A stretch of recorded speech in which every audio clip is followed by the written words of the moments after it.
Hi Copic friends, Michelle Houghton here.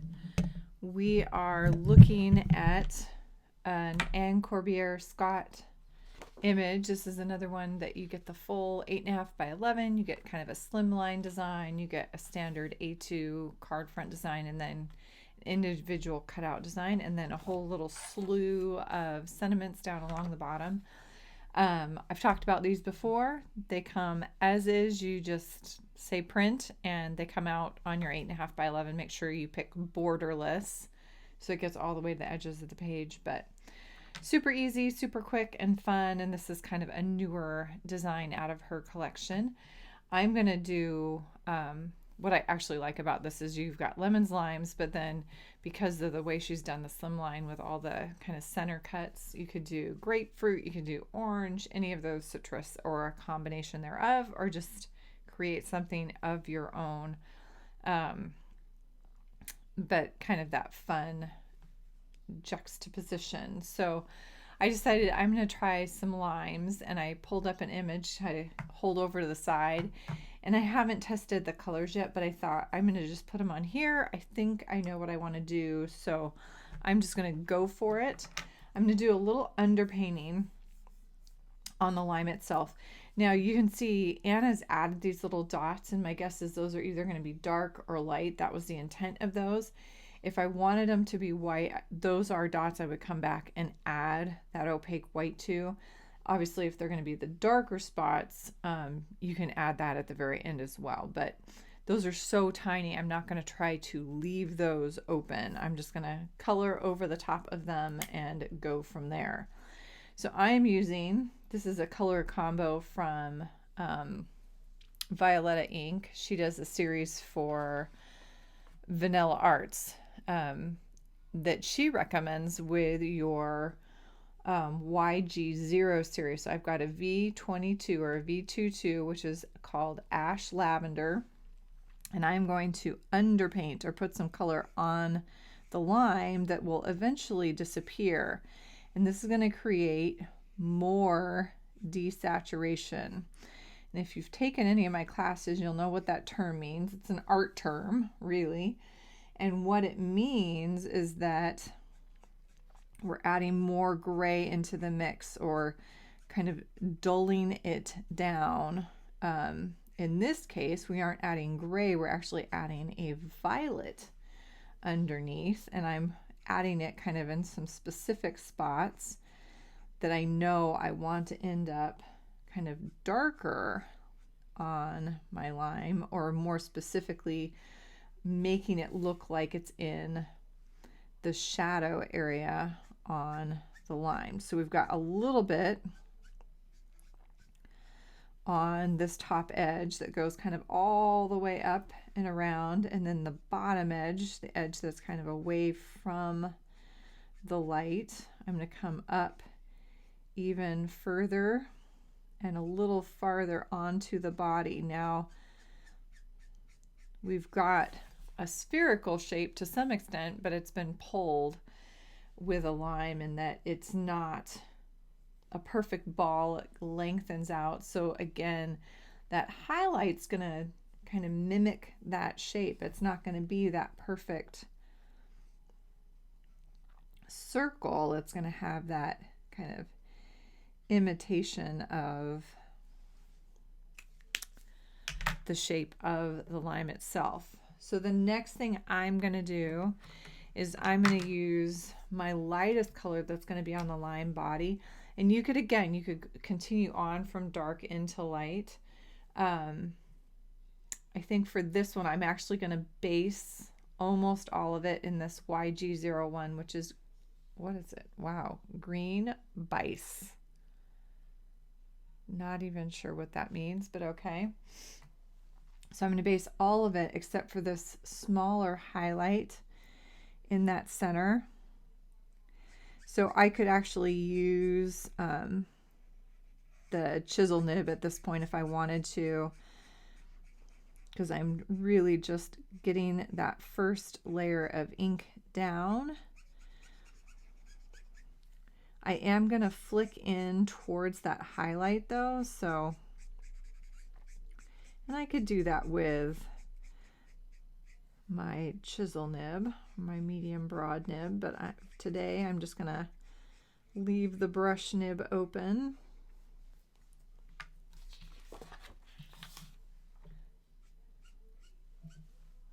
Do my best to keep you guys, keep that little lime kind of center of your screen.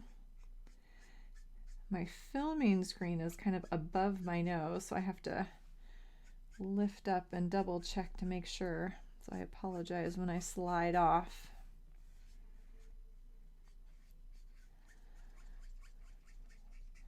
For those of you that have already come in and given an opinion on kind of upcoming classes on my Facebook page, thank you very much. Greatly appreciated. If you haven't, stop by over on the Copic and the Craft Room Facebook page and give your thoughts on what you'd like to see online class-wise.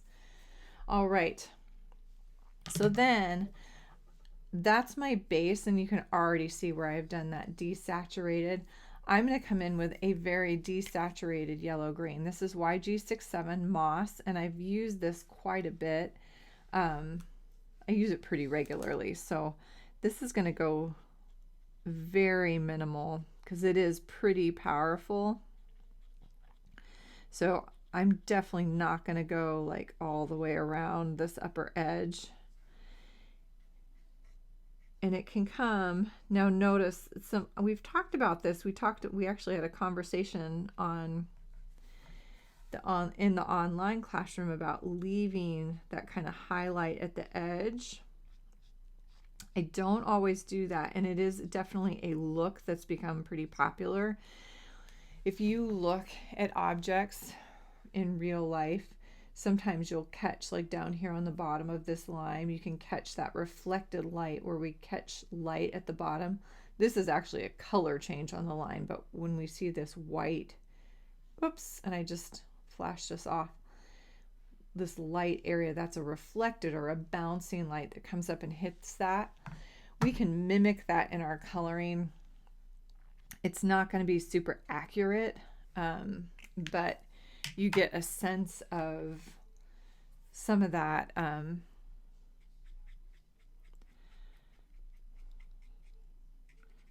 movement of light. And I think to some extent it's become this kind of stylized piece of people's coloring. It's not so much that it's what it looks like, it's that they like that stylized look. YG63, because obviously in the photograph, this is pea green. So a little bit lighter, so I'm starting on my darker color and pulling in a little bit further. But, and what I was saying was, like obviously on the photo, that little highlight, it's not like that continues all the way around the edge, it's that one small portion. But what we've seen in Copic artists is they've taken it and now they run it almost all the way around, or they run it all the way around that edge, which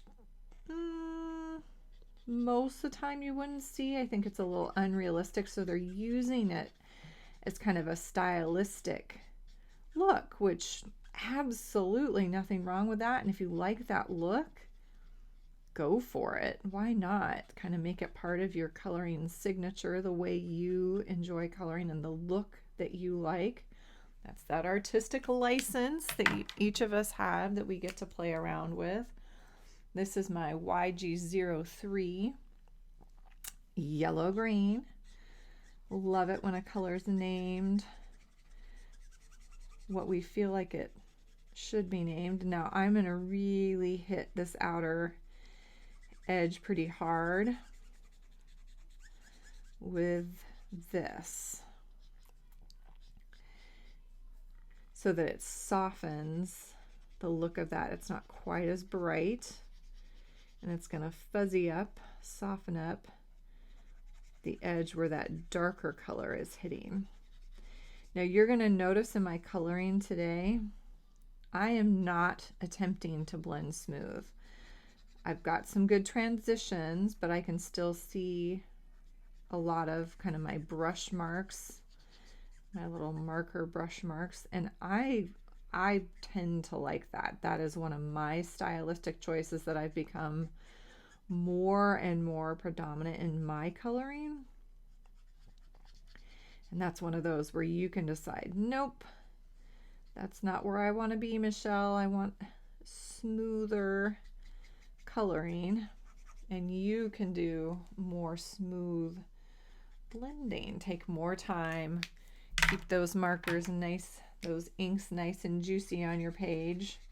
I'm going to step back down to that YG01. Pull it in just a little further. And then I am going to grab, this is a Y quadruple 0 yellow fluorite. So you're going to hear me start to name some of these colors using the name off of the marker. I've had a couple requests for that in the past couple months of people that have a struggle sorting out the number system in their head, that they actually learn them better by using that name. I'm not going to be typing them in the details, but I'll try to remember here and there to kind of add that name in when I put one of those up there. So that is a super, super light yellow. I really don't know yet what that's going to look like because it's really wet. So I'm going to let that dry, kind of see where that takes that. If I need to go a little bit darker, I will. But I really don't know yet.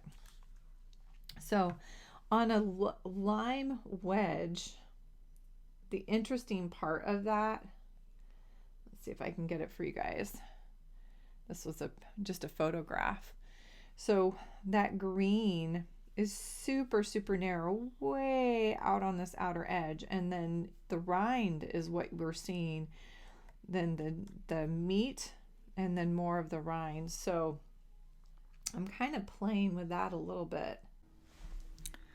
All right, so this has had some time. We had a little pause there. This has had some time to dry. And there is a faint color there if you compare it with the bright white of the paper. This is the hard part. I'm trying to decide. Obviously, in that highlight, it's very textured, and so I do want that texture to kind of encroach on that, even if I'm not going for photorealism. That's not going to happen. But I want, we want the wedge to look similar. I do want some of that texture on here, so I think I'm going to do, I'll go ahead and do the wedge, and then we'll add just a little bit of texture onto here. We talked right at the end of that, kind of my first session there, we were talking about the wedge and how skinny, skinny, skinny that actual green is going to be way out on the edge of that wedge piece. So I'm thinking I'm going to start with the YG63, which is that pea green, and I'm going to go out and does her drawings kind of with these little doodles. So a lot of times there's kind of an added line or loop. One of the rules of doodling is you almost always go over your lines at least twice, getting that kind of duplicate effect. So I'm going to use that to create the actual peel. And then we can go in, and I thought we're going to try this Y00, which is barium yellow, for the rind. It doesn't need to go all the way throughout, but give it just a touch of color. And then the interesting part of the interior of the line is you get quite a bit of actual yellow kind of out toward that edge. So I am going to use the same color to flick in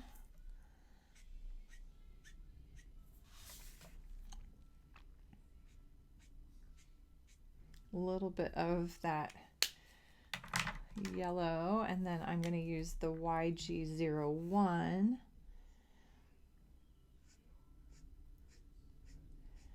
to come from the center out We can add a little bit of detail here in a second. And I'm sorry if you're hearing a little bit of background noise. We are having our yard kind of put in. Yay. And so we've got them out there leveling us out today. So I'm going to go in and I'm going to use this same YG to kind of detail out these little sections, and I'm kind of picking that lower left corner, or just the bottom in general, and coming up. Give a second layer from that top corner. There we go. And then, ooh, I hope I didn't fall off. Sorry if I did.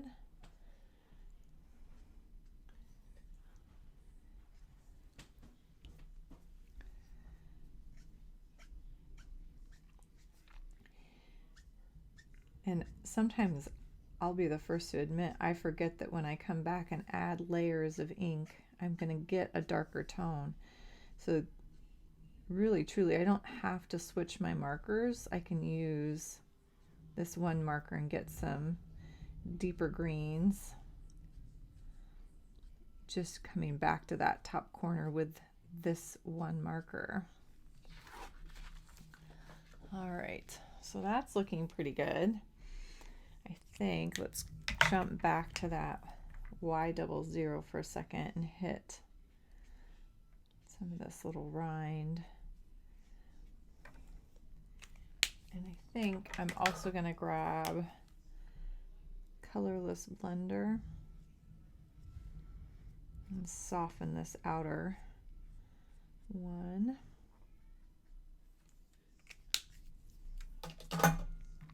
All right, so then I'm going to use two things. I am going to use the Y00, and I'm going to start in that light green area, and I'm going to pull a few of these into that highlight area. Now, because this is a Y00, my hope is that it's going to add some of that texture back into those kind of mid-range greens. If I slow it down, I have to remind myself to slow it down. So if you remember, these areas were kind of that YG63. And if I slow myself down, this is going to act just like the colorless blender will, and that'll start pushing that color out. But I can't just tap it. I'm going to have to kind of hold it a little bit to get that effect, and depending on how much of it that I want. So I think that might be just enough to do what I'm hoping to do. On the highlight area, you can just tap. And then I'm going to do two things. I'm going to come in one darker, which is that YG01, and just right along that edge, so we have kind of a really nice transition.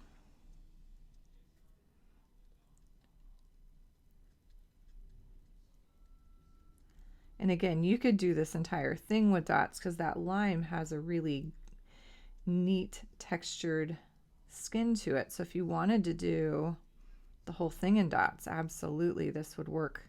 This is one of those that would lend itself to that. But then I think I'm going to come in even with my darkest. I'm going to go ahead and do these dots to the darker end and put a few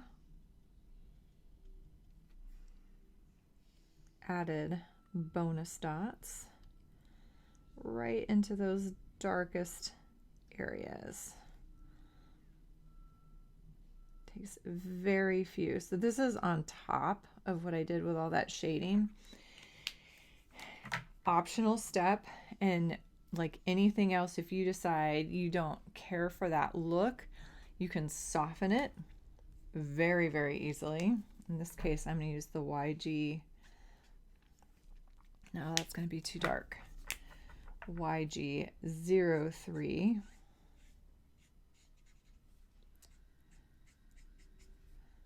I like the look of the dots, but I feel like the darkest ones I put in there are looking more like freckles than texture. So I'm going to soften those one pass with that YG03. Perfection. Okay, so this to me, because of the way Anne organizes her pages, this to me is definitely going to be a piece that I would fussy cut out and put onto a card with one of these really fun little sentiments. Thank you, ladies and gentlemen, as always, for joining me. A couple little pieces. If you like the content on the channel, please subscribe so you can get that kind of note in your inbox when new things come out. Number two, if you've got questions of any kind, Copic related, please go ahead and add those in the comments below. I try to check in a couple times a week, make sure we have questions getting answered.